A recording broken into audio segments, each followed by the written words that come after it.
ETV life ఆధ్యాత్మిక channel ప్రేక్షకులకి స్వాగతం. మానస కార్యక్రమానికి సుస్వాగతం. ఈరోజు మనం శ్రీమద్ భగవద్గీత చాలా పవిత్రమైనటువంటి గ్రంథము.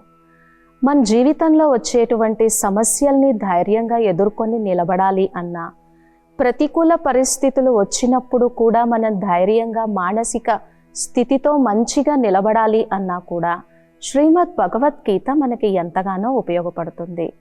మరి శ్రీమద్ భగవద్గీతని మనం పరిశీలిస్తే ప్రతి అధ్యాయం వెనుక యోగము, కర్మయోగము, భక్తి యోగము, జ్ఞాన యోగము, విజ్ఞాన యోగము, సాంఖ్య యోగము, మోక్ష సన్యాస యోగము, శ్రద్ధాత్రయ విభాగ యోగము, క్షేత్రజ్ఞ విభాగ యోగము అని, అర్జున విషాద యోగము అని, అంత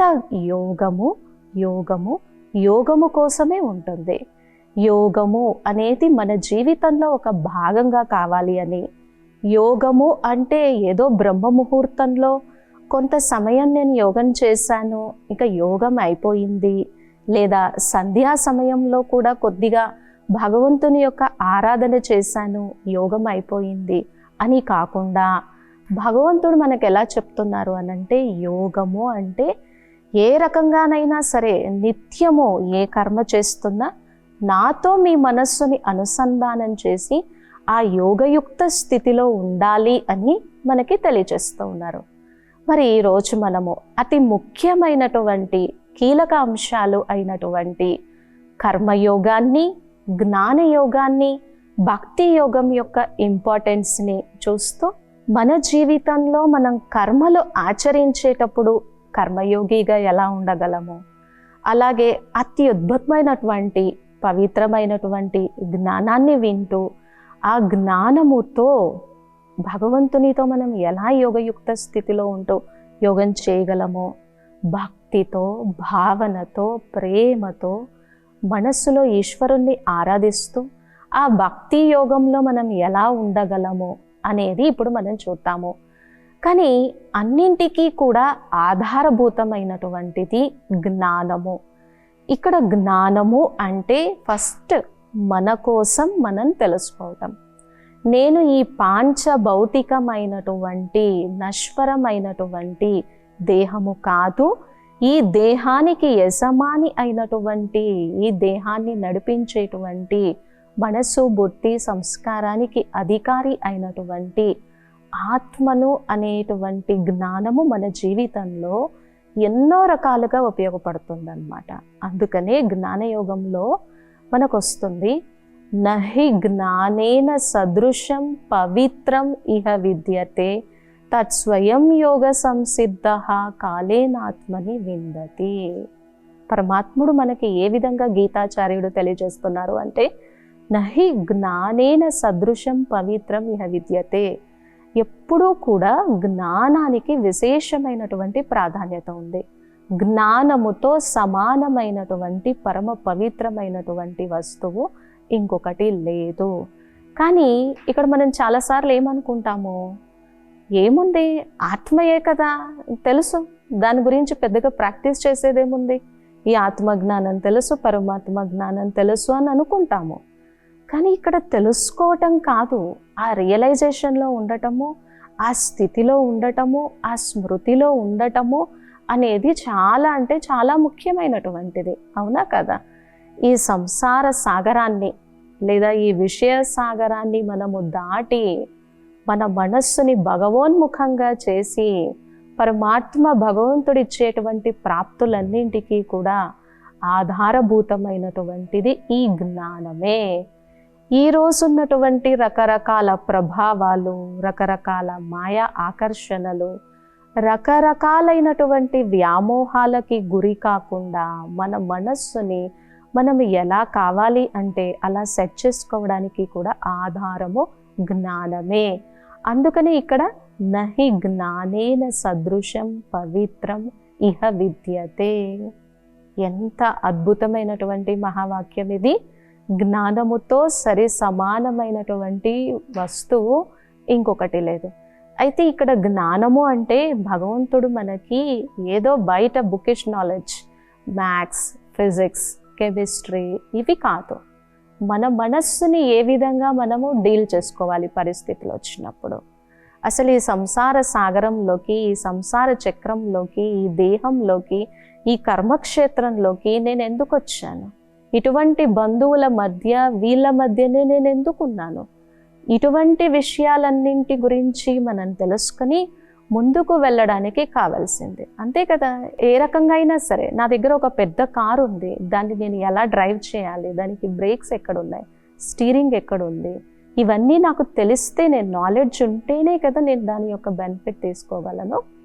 అలాగే మన కోసం, మన మనస్సు కోసం, మన బుద్ధి కోసం, ఆ సర్వేశ్వరుడైనటువంటి పరమాత్మ కోసం మనకి జ్ఞానము లేకపోతే, మన కోసం మనం తెలియకపోతే, మన బలమేంటో, మన బలహీనత ఏంటో, మనం ఏం చేయగలమో, మనం ఏం చెయ్యలేమో, మన కంఫర్ట్ జోన్ ఏంటో, మనం ఏం సాధించలేమో, మన గురించి మనకి ఒక క్షుణ్ణమైనటువంటి అవగాహన కలిగినప్పుడు, యోగంలో కూర్చున్నప్పుడు కూడా మన మనస్సులో వచ్చేటువంటి అనేక రకాల నెగటివ్ వ్యర్థ ఆలోచనలన్నింటినీ, సంశయాలన్నింటినీ కూడా తొలగించుకొని హాయిగా, ప్రశాంతంగా, ఆనందంగా కూర్చోగలం.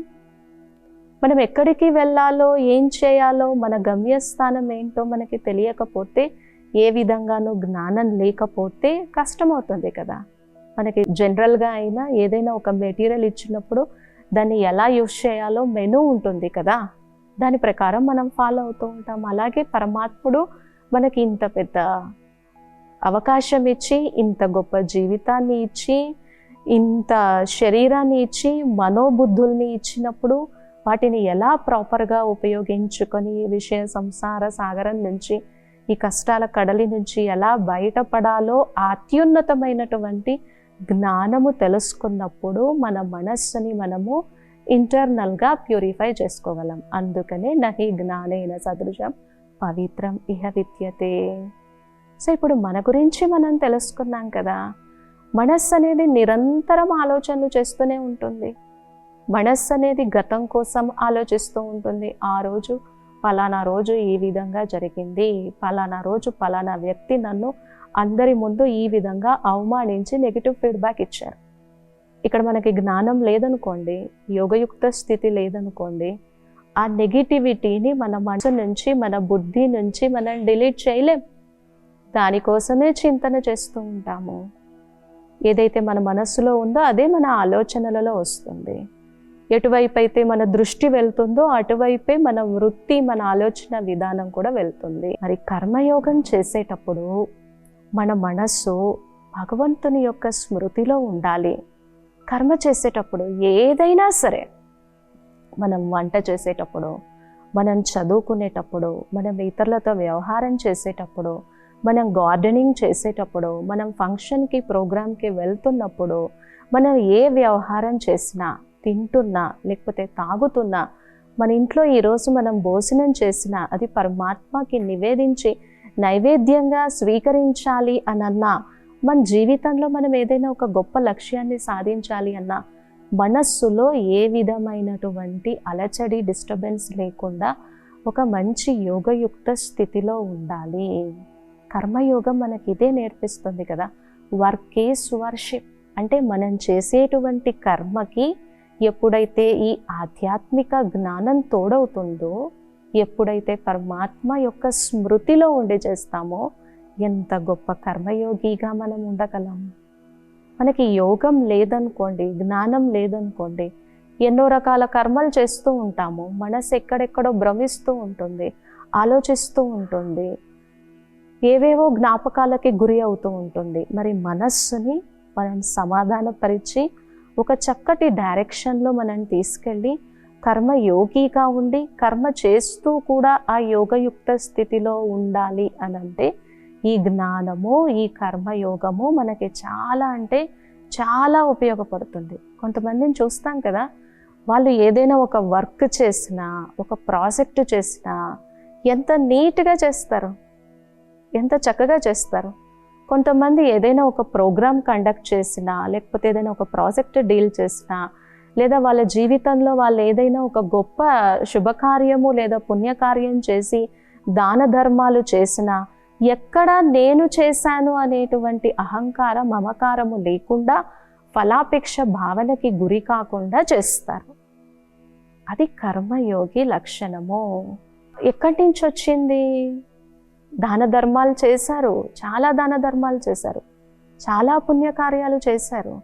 సో దాన ధర్మాలు చేసినా పుణ్యకార్యాలు చేసినా ఎక్కడ నేను చేశాను, ఇదంతా నా వల్లనే జరిగింది అనేటువంటి అహంకార మమకారాల యొక్క భావనకి గురి కాకుండా వాళ్ళు కర్మయోగి స్థితిలో ఉండి చేశారు.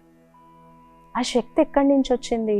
పరమాత్మతో మనస్సుని అనుసంధానం చేయడం వలన వాళ్ళు కర్మయోగిగా ఉండగలిగారు. కర్మ సన్యాసం కాదు కదా, కర్మలన్నింటినీ వదిలిపెట్టి వ్యాపార వృత్తి నిర్వహణ అన్నింటినీ కూడా వదిలిపెట్టి భగవంతుడు ఎప్పుడు కూడా నా దగ్గరే కూర్చొని అని చెప్పలేదు. మనం సంసారంలో ఉన్నప్పుడు, గృహస్థంలో ఉన్నప్పుడు, బాదరబందీల మధ్య ఉన్నప్పుడు, వచ్చేటువంటి సమస్యల్ని బాధ్యతల్ని నిభాయించవలసి వచ్చినప్పుడు ఏ కర్మ చేస్తున్నా కూడా అది ఈశ్వరుని యొక్క ఆరాధనగా మార్చుకోవాలి అనంటే ఈ కర్మ యోగయుక్త స్థితి అనేది చాలా అంటే చాలా ఉపయోగపడుతుంది. ఎందుకంటే కొంతమంది స్థితి ఎలా ఉంటుంది అంటే ఉదయం నుంచి సాయంత్రం లేదా రాత్రి వరకు కష్టపడ్డా కూడా వాళ్ళ ముఖంలో కానీ వాళ్ళ మనస్సులో కానీ ఎక్కడ ఆ డిస్టర్బెన్స్ కానీ అలజడి కానీ అనిపించదు. కారణం ఏంటి? వాళ్ళ మనస్సు ఆ యోగయుక్త స్థితిలో ఉంది. వాళ్ళ మనస్సు ఆ పరమాత్మ యొక్క ఆ ఛత్ర ఛాయలో ఉంటూ భగవంతుడు చేయిస్తున్నారు, నేను చేస్తున్నాను, నేను ఆయనకి ఇన్స్ట్రుమెంట్ని, పరికరాన్ని అనేటువంటి ఒక చక్కటి సద్భావన అనేది వాళ్ళలో ఉంది. అందుకనే అటువంటి కర్మయోగయుక్త స్థితిలో ఉండి చేయగలిగారు. ఈ యోగయుక్త స్థితి కానీ ఈ కర్మయోగం కానీ లేదనుకోండి, అంతా నేనే చేశాను, అంతా నా వల్లనే జరిగింది, ఇంత కష్టపడుతున్నాను, ఇంత సంపాదిస్తున్నాను, కనీసం ఒకళ్ళు కూడా మహిమ చేయరు, ప్రశంస చేయరు, ఎప్పుడు నిందిస్తూ ఉంటారు. ఇటువంటి ఎన్నో రకాల భావాలన్నీ మన మనస్సులో కలుగుతూ ఉంటాయి. మరి పరమాత్మ చెప్పారు అని అంటే దానికి ఎంత గొప్ప విశిష్టత ఉంది. మరి బ్రహ్మ కుమారీస్ అనేది ఒక గొప్ప ఆధ్యాత్మికమైనటువంటి సంస్థ. ఆధ్యాత్మికతని, ఈ స్పిరిచువల్ పవర్ని, జ్ఞానాన్ని, యోగాన్ని విశ్వంలో అన్ని రకాలుగా వ్యాపింపచేసి సేవ చేస్తున్నటువంటి ఒక స్పిరిచువల్ ఆర్గనైజేషన్. ఈ ఆధ్యాత్మిక సంస్థ అయినటువంటి ఈ బ్రహ్మకుమారీస్ విశ్వవిద్యాలయంలో మనం కర్మయోగిల్ని ఎంతోమందిని చూడొచ్చు, జ్ఞాన యోగిలను ఎంతోమందిని చూడొచ్చు. భగవంతుని యొక్క ప్రేమలో లవలీనమైపోయి ఈశ్వరుడితో సర్వ సంబంధాలు జోడించి ఆ భక్తి యోగంలో లీనమై ఉన్నటువంటి మహాన్ శ్రేష్ఠ ఆత్మల్ని ఎంతోమందిని చూడొచ్చు. దీనికి ముఖ్యమైనటువంటి వారైనటువంటి బ్రహ్మ బాబా గారు వాళ్ళ జీవితంలో నిరంతర స్మృతి చేస్తూ, ప్రతి కర్మ చేస్తూ భగవంతుని యొక్క స్మృతిలో ఉండి ఒక చక్కటి కర్మయోగిగా నిలిచారు. ఎలా నిలిచారు? నిజంగా రామాయణంలో ఆ శ్రీరాముడి యొక్క జీవితంలో ఎన్ని దివ్య గుణాలు ఉన్నాయో, అర్జునుడి యొక్క జీవితంలో ఎంత తపస్సు ఉందో, ఎంత త్యాగం ఉందో, ఎంత భగవంతుని పట్ల భావన ఉంది అని చూపించారో, అవన్నీ ప్రాక్టికల్గా బ్రహ్మబాబా గారి జీవితంలో మనం స్పష్టంగా చూడొచ్చు. మనస్సంతా ఆ దివ్య గుణాలతో నిండి ఉన్నటువంటి కారణంగా ఆయన కర్మ చేసేటప్పుడు కర్మయోగిగా, జ్ఞానం విని దానికోసం మనన చింతన చేసేటప్పుడు జ్ఞానయోగిగా, పరమాత్మ చేస్తున్నారు, నేను ఆయన యొక్క ఇన్స్ట్రుమెంట్ని, పరికరాన్ని అని ఆలోచించేటప్పుడు భక్తి యోగిగా ఆయన జీవితాన్ని ఎంతో శ్రేష్టంగా చేసుకున్నారు. అలాగే ఎంతోమంది దాదీలైనటువంటి వారు కూడా, ఎంతోమంది దాదీలు నిరంతరం కర్మయోగిగా, జ్ఞానయోగిగా, భక్తి యోగిగా ఉంటూ వాళ్ళ జీవితాన్ని ఈ విశ్వం ముందు ఆదర్శంగా నిలబెట్టి ఎంతోమందికి ఉదాహరణమూర్తిగా, ఆదర్శమూర్తిగా నిలిచి వాళ్ళు చేసేటువంటి కర్మలలో ఆ యోగయుక్త స్థితి, ఆ అలౌకిక స్థితి అనేది కనిపించేది. లౌకికం అంటే తెలుసు కదా, అంత వ్యర్థ మాటలు, లేకపోతే వేస్ట్, లేకపోతే కోపంలోకి రావడము, ఆవేశంలోకి రావడము, ఇటువంటివి అన్నీ కూడా ఎక్కువ ఉంటూ ఉంటాయి. అటువంటివి లేకుండా ఒక దివ్యమైనటువంటి స్థితిలో ఉంటూ వాళ్ళు చేసేటువంటి ప్రతి కర్మ ఈశ్వరుని యొక్క ఆరాధనగా చేస్తూ ఆ తండ్రి యొక్క స్మృతిలో చేశారు. వాళ్ళు చేయటం కాదు, ఇతరుల చేత కూడా ఆ విధంగా చేయించి ఆదర్శమూర్తిగా నిలిచి జీవితం అంటే ఈ విధంగా జీవించాలి, ఇంత అద్భుతంగా మనం జీవితాన్ని జీవించవచ్చు, యోగము అంటే మన జీవితం నుంచి సెపరేట్ అయ్యేటువంటిది కాదు అని ఆ పరమాత్మ తండ్రి యొక్క లవలీన స్థితిలో ఉండి చూపించారు. అంటే కర్మయోగం గొప్పది, కానీ కర్మలలో ఆ యోగయుక్త స్థితి ఉండాలి అని అంటే మనకి జ్ఞానం కావాలి. ఇక భక్తి యోగం, భక్తి కోసం తీసుకుంటే భక్తి చేయడము అనేది ఒక గొప్ప సంస్కారం, కాదని ఎవరు అనట్లేదు. కానీ ఇక్కడ భక్తి అన్నా కూడా ఏదో నేను ఉదయాన్నే లేచాను, భగవంతుడి ముందు కూర్చున్నాను, లేదా ఇష్ట దైవం ముందు కూర్చున్నాను, కొంచెం సేపు ధూపం వేశాను, దీపం వేశాను, నైవేద్యం చేశాను, ఇక భక్తి అయిపోయింది, ఇక మళ్ళీ నెక్స్ట్ డే మార్నింగే అని కాదు. భక్తి అంటే భగవంతుడి పట్ల అచంచలమైనటువంటి ప్రేమ. ఆ అచంచలమైనటువంటి ఆ ప్రేమ ఉన్నప్పుడే ఆ తండ్రి చెప్పేటువంటి శ్రీమద్ భగవద్గీత అని అంటున్నాం కదా, శ్రీ అంటే శ్రేష్ఠ, అతి శ్రేష్టమైన, మత్ అంటే ఒక గొప్ప సలహా. ఇక్కడ భగవంతుడు మనకి ఏం చెప్తున్నాడంటే, నేనేం చెప్పినా అదొక గ్రేట్ సజెషన్, ఒక గొప్ప సలహా. వినడం, వినకపోవడం, ఆచరించడం, ఆచరించకపోవడం అనేది మీ చేతిలో ఉంది. సో భగవంతుడి పట్ల ఎప్పుడైతే ప్రేమ ఉంటుందో ఆయన చెప్తున్నటువంటి ఆ సలహాని, ఆ ఇన్స్ట్రక్షన్స్ని, ఆ సలహాని మనం ఆచరణ చేసి చూపించటం. కావున భక్తి అంటే ఏదో 2 నిమిషాలు, 3 నిమిషాలు, 5 నిమిషాలు కాదు. భక్తి అంటే పరమాత్మ పట్ల ప్రేమ కలిగి ఉండడం. ఆ ప్రేమకి లిమిటేషన్స్ ఎక్కడున్నాయి? అలాగే భక్తిలో ఏమవుతుంది అని అంటే, ఒకసారి మనం భగవంతుని ప్రేమలో లవలీనమయ్యేటువంటి స్థితిని ప్రాక్టీస్ చేసిన, అభ్యాసం చేసిన, ఇక్కడ ఈ యోగంలో ఏమవుతుంది అంటే ఈశ్వరుని యొక్క ప్రేమని కూడా మనం అనుభూతి చేసుకోగలం. ఇది ఎంత గొప్పది!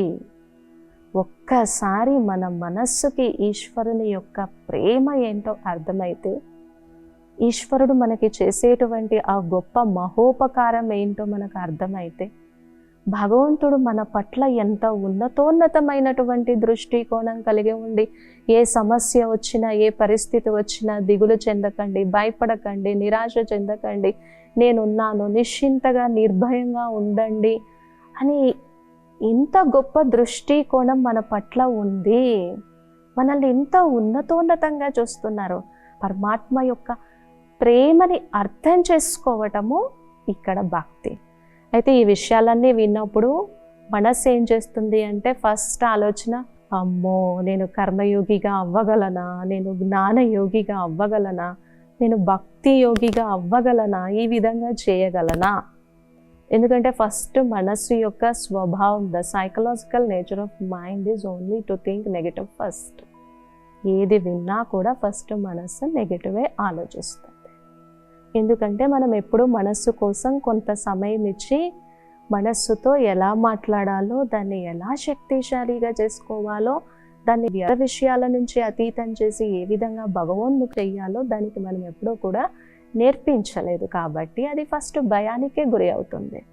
Practice makes man perfect. అభ్యాసం కోసు విద్య, అభ్యాసేన తు కౌంతేయ వైరాగ్యేన చ గృహ్యతే. అభ్యాసము ద్వారా నువ్వు దేన్నైనా సాధించవచ్చు అనేది పరమాత్మ యొక్క మహావాక్యం. సో ఇట్లాంటి మాటలన్నీ విన్నప్పుడు మనమేమి భయానికి, నిరాశకి గురి కాకుండా ఉండటం. మరి ఎప్పుడైతే ఈ విధంగా మనకి ఈ స్థితి కలుగుతుందో, ఏతు సర్వాణి కర్మాణి మయి సన్యస్య మత్పరాః అనన్యేనైవ యోగేన మాం ధ్యాయంత ఉపాసతే తేషామహం సముద్ధర్త మృత్యు సంసార సాగరాత్ నవామి బచిరాత్ పార్థ మయ్యావేశిత చేతసాం. అప్పుడు ఏమవుతుంది, ఏ కర్మ చేస్తున్నా కానీ భగవంతుడికి అర్పణ చేసి చేస్తాము. అంటే మనం బయటికి వెళ్తున్నాం, భగవంతుడితో చెప్పి ఆయన బ్లెస్సింగ్స్ తీసుకొని చేస్తాం. ఒక ప్రాజెక్ట్ స్టార్ట్ చేస్తూ ఉన్నాము, నాకు తండ్రి పరమాత్మ ఉన్నారు, తల్లి పరమాత్మ ఉన్నారు అని ఒక్క క్షణమే, నాకు టైం లేదు అనుకుంటే ఒక్క క్షణమే ఆయన కోసం చింతన చేసి శక్తిని నింపుకొని స్టార్ట్ చేస్తాం. మన ఇంట్లో ఏదైనా ఒక పెద్ద శుభకార్యం జరిగేది, ఒక పెద్ద ప్రోగ్రామ్ ఉంది, ఒక పెద్ద ఫంక్షన్ ఉంది, అమ్మో మొత్తం నేనే చెయ్యాలా, అంతా నా వల్లనేనా అని అనుకుంటే మాత్రము ఇక భయము, ఆందోళన, ఒత్తిడి, సంఘర్షణ, ఇంకా నేను చెయ్యలేను, అహంకారం, మమకారాలు లిస్ట్ అంతా వస్తుంది. కానీ తండ్రికి చెప్పి చేస్తే మాత్రం చిన్న పనైనా పెద్ద పనైనా ఏతు సర్వాణి కర్మాణి, భగవంతుడే స్వయంగా చెప్తున్నారు, అన్ని కర్మలు నాకు అర్పణ చేసి చెయ్యి. మై సన్యస్య మత్పరాహ, నాకు కావాల్సింది నీ మనస్సు, నాకు కావాల్సింది నీ భావన, నాకు కావాల్సింది నీ శ్రద్ధ, నాకు కావాల్సింది నీ ఉన్నతి. ఇంతకంటే గొప్పగా ఎవరు చెప్పగలరు అని పరమాత్మ హృదయం అర్థం చేసుకొని చేయటము.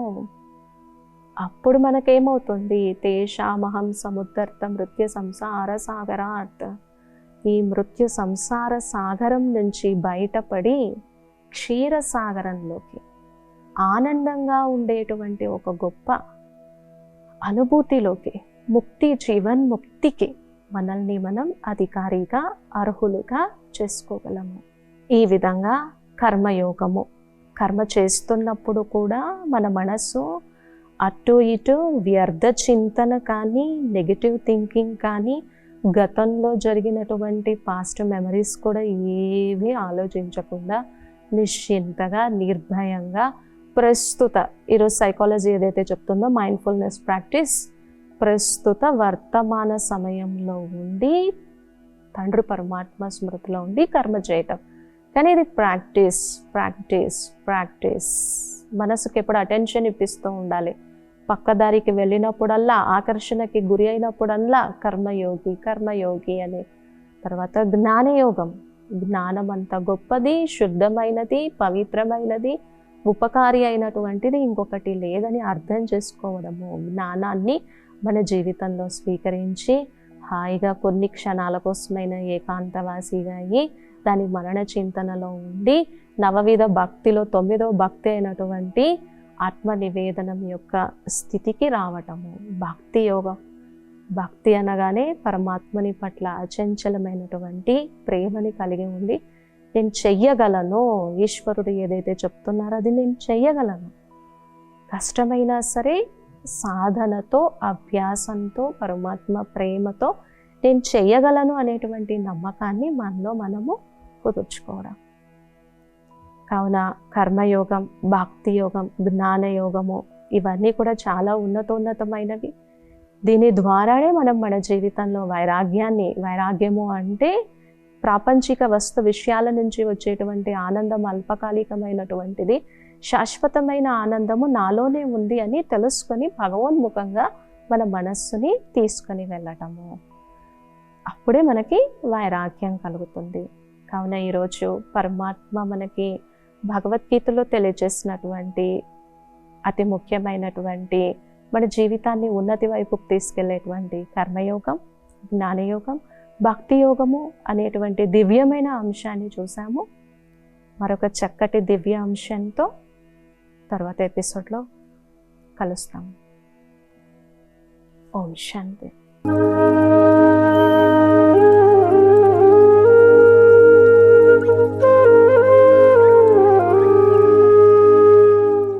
ఈ కార్యక్రమాన్ని తిరిగి చూడాలనుకుంటే www.youtube.com/@ETV Life Spiritual లో చూడవచ్చు.